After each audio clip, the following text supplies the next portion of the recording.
recevoir ce soir Emmanuel de Varesquiel pour son dernier ouvrage, Juger la reine. Bien entendu, qui sent encore la colle. 15 jours, m'avez-vous dit? 15... 3 semaines. 3 semaines. Voilà. 5 conférences cette semaine. Il prétend être fatigué, mais j'y crois pas. Tout le monde, évidemment, connaît ses ouvrages précédents, en particulier les biographies de Talleyrand, de Fouché, et bien d'autres ouvrages. Je ne vais pas développer cet aspect-là. Et peut-être une première question, un ouvrage de plus sur Marie-Antoinette? C'est pas un ouvrage sur Marie-Antoinette. Elle est là et elle a droit à un portrait psychologique en règle qui, je crois, est assez différent de ceux qu'on a fait, de ceux notamment que Zweig a fait, et puis ses émules jusqu'à Evelyne Levet. Elle est là, bien sûr, mais elle n'est pas la seule protagoniste de ce procès. Je suis arrivé au procès de Marie-Antoinette par la terreur et par les juges, par l'accusateur public Fouquier-Tinville et par les jurés, parce que ce tribunal révolutionnaire est composé d'un jury de jugement, qui est un pseudo-jury de jugement. C'est un tribunal d'exception, bien sûr. Malheureusement, la France, à certaines périodes de son histoire, en a connu, de la Révolution à l'épuration, en passant par quelques autres périodes, à la fin du XIXe siècle, puisque vous avez l'honneur d'avoir le capitaine Dreyfus. J'ai vu une affiche qui le concernait en venant ici. Je suis arrivé là au procès par la terreur à partir de Joseph Fouché, sur lequel j'ai écrit une biographie qui est sortie il y a 2 ans. Je suis venu ici d'ailleurs pour en parler. Je reconnais un certain nombre d'entre vous qui étiez là il y a 2 ans. Et cette exploration, qui a été pour moi la première exploration de la Révolution et de la Terreur, en suivant le fil du parcours des pérénigrations ô combien tumultueuses de Joseph Fouché, régicide conventionnel en mission, mitrailleur à Lyon, ensuite ministre de la police de presque tous les régimes jusqu'à la Restauration, ministre de la police quand même du frère de celui qu'il avait contribué à envoyer à la guillotine en 1793, Louis XVIII, le frère de Louis XVI.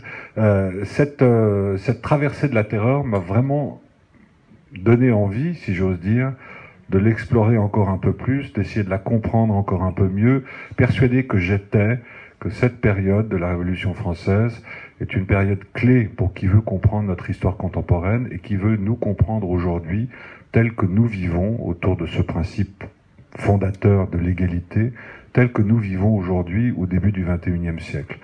Et je me suis dit, vous savez, l'historien change souvent d'angle de tir. Parfois, on a la position du coureur, la position du tireur couché, et parfois on a la position du tireur à genoux. Et je me suis dit, je vais essayer de changer d'angle de tir, de passer à une écriture de l'histoire qui relèverait plus du récit, et tout en choisissant autour de 2 événements qui correspondrait à 2 lieux et qui me montrerait ou qui me donnerait à comprendre ce qu'on pourrait appeler la face noire et la face blanche de la Révolution française. Parce qu'il y a eu ces 2 aspects-là dans la Révolution. Il y a eu une part d'enthousiasme, d'utopie, de renversement, de table rase, de grands bouleversements. Et puis il y a eu les impasses, la haine, l'incompréhension, la violence et la mort. C'est ça tout à la fois la Révolution française. Comme je suis optimiste, j'ai décidé de commencer par le pire pour aller vers le meilleur. Donc je vous annonce tout de suite la suite, avant même de parler de ce livre qui m'amène ce soir. L'un des 2 volets, donc la face blanche, entre guillemets, de la Révolution française, sera consacré, j'espère dans 2 ans ou dans 3 ans, si Dieu me prête vie, au serment du jeu de paume, qui a lieu à Versailles le 20 juin 1789, et qui est le moment paroxystique de cet extraordinaire renversement de souveraineté de la personne du roi à la personne de la nation, au moment où les députés du tiers-État, réfugiés dans la salle du jeu de paume, car les menus plaisirs sont fermés, décident de ne se séparer que lorsqu'ils auront donné une nouvelle constitution à la France. C'est éliminer le roi, et c'est renverser d'un coup, en quelques minutes, l'antique constitution du royaume, l'antique constitution monarchique. Donc ça, c'est pour la suite. Et puis, il y avait, et ça c'était facile à trouver, le lieu et l'événement, il est évident, c'est le sermon du jeu de paume, et puis avec évidemment cet extraordinaire tableau inachevé de David qui se trouve aujourd'hui au musée de Bruxelles, qui nous en donne une sorte d'image d'Épinal que nous avons tous gardé en mémoire et que nous connaissons tous. Quant à l'événement et au lieu qui, pour moi, devait correspondre à la part d'ombre de la Révolution française, il était plus difficile à trouver. On pouvait en choisir plusieurs. Ça aurait pu être les bords de la Loire à Nantes, à l'époque de Carrier, en octobre 93. Ça aurait pu être la plaine des Brotteaux, justement, au moment du passage de Fouché à Lyon en décembre 1793. Ça aurait pu être la Commune de Paris. Après tout, l'hôtel de ville très reconstruit après l'incendie de la Commune en 71 existe toujours.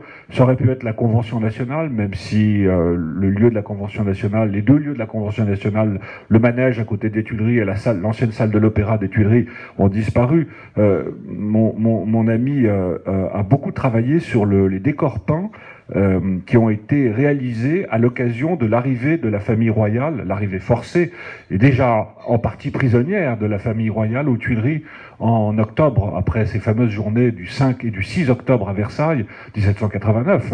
L'arrivée de la famille royale, c'est la première étape entre guillemets du calvaire et de cet enfermement de la famille royale jusqu'au temple et jusqu'à la conciergerie pour Marie-Antoinette. En tout cas, il y avait aussi ce lieu-là, la Convention nationale. Et puis il se trouve que, alors que je tournais autour de ce choix, de cette décision à prendre quant à l'événement et quant au lieu que j'allais choisir, il se trouve que le Centre des Monuments Nationaux m'avait demandé de réfléchir à la réinvention du musée de la Conciergerie. Ce musée s'apparente un peu au musée Grévin encore aujourd'hui. On y voit des figurines de cire qui représentent Marie-Antoinette, les méchants révolutionnaires, le geôlier, le greffier, etc. dans les différentes cellules qui, elles, existent encore dans les bas-fonds de la Conciergerie, qui ont été des bas-fonds incroyablement romantiques, dont se sont emparés tous les grands romanciers du 19e siècle, depuis Balzac jusqu'à Victor Hugo, en passant par Alexandre Dumas. La Conciergerie est un haut lieu, je dirais, de la misère des mondes parallèles et maléfiques du Paris romantique du 19e siècle.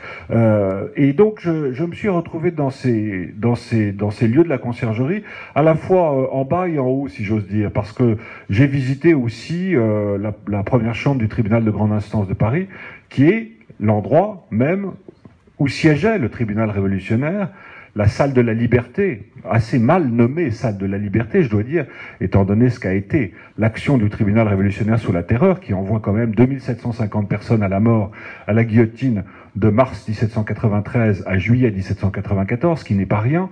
Et je me promenais là, en haut et en bas, absolument seul. J'avais eu cette chance grâce au Centre des Monuments Nationaux de pouvoir errer dans la conciergerie en dehors des heures de visite. Et puis je me suis retrouvé dans le pseudo-cachot de Marie-Antoinette, dans les sous-sols de la conciergerie, et j'ai eu cette impression que peut-être c'était là que je devais aller. C'était là que devait se faire ce choix de cet épisode noir de la terreur. C'était à la conciergerie. Et puis évidemment, la conciergerie est associée au procès de Marie-Antoinette, au premier étage. Vous savez que la salle du tribunal révolutionnaire se trouve exactement au-dessus de la cellule de la reine. Et je me suis mis à travailler, à me documenter sur ce procès de la reine, qu'on connaît beaucoup moins bien que le procès du roi, qui n'a jamais véritablement été traité par les biographes de Marie-Antoinette, pour qui c'était l'ultime moment, les quelques derniers jours, et qui a, la plupart du temps, été traité un peu par-dessus la jambe, y compris par Stefan Zweig, mais aussi par d'autres de ses biographes, et Dieu sait qu'elle en a eu, et surtout, qui n'a été traité qu'unilatéralement. C'est-à-dire que ce procès, quand il a été traité en quelques pages, l'a été du point de vue de l'accusé, du point de vue de la reine. Mais personne n'a fait le tour de cet objet ou de ce sujet.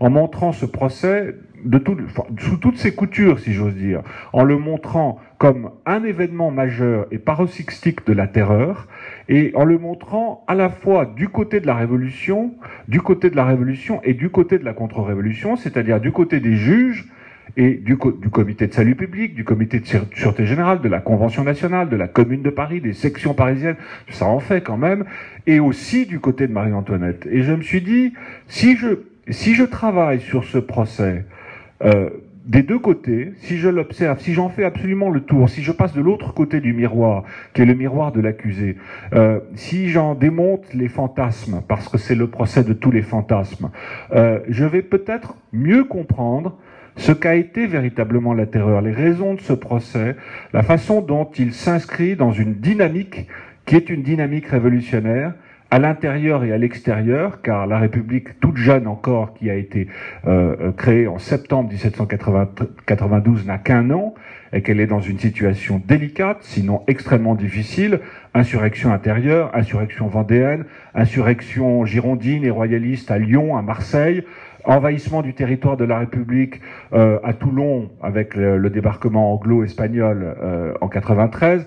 Dans les premiers mois de 93, envahissement du territoire par les Prussiens et les Autrichiens et les Anglais qui prennent Valenciennes, qui prennent Condé, qui mettent le siège devant Dunkerque. Donc la situation de la République est extrêmement délicate à ce moment-là, et conflit politique extrêmement violent à Paris, entre la Convention nationale et l'aile dure de la Révolution, l'extrémisme révolutionnaire, qui est représenté par les sections parisiennes, par la Commune de Paris, par le Club des Jacobins et tous les clubs de surveillance, ils étaient innombrables, qui se trouvaient à Paris, avec tous ces relais du Club des Jacobins dans les différents départements français.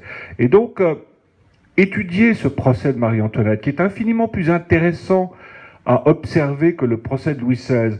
Le procès de Louis XVI qui a lieu en décembre et janvier 92, d'abord c'est un procès qui a lieu à la Convention nationale et non pas au tribunal révolutionnaire qui n'existe pas encore. Louis XVI est jugé comme roi constitutionnel. Et d'ailleurs, Louis XVI ne sait pas très bien sur quel pied danser, ce qui explique la faiblesse de sa défense. Il n'y a pas d'opposition tranchée entre ceux qui jugent Louis XVI et Louis XVI et ses avocats. Louis XVI ne sait pas très bien s'il est le roi de la Constitution de 1791 ou s'il est encore le roi de droit divin d'avant 1789.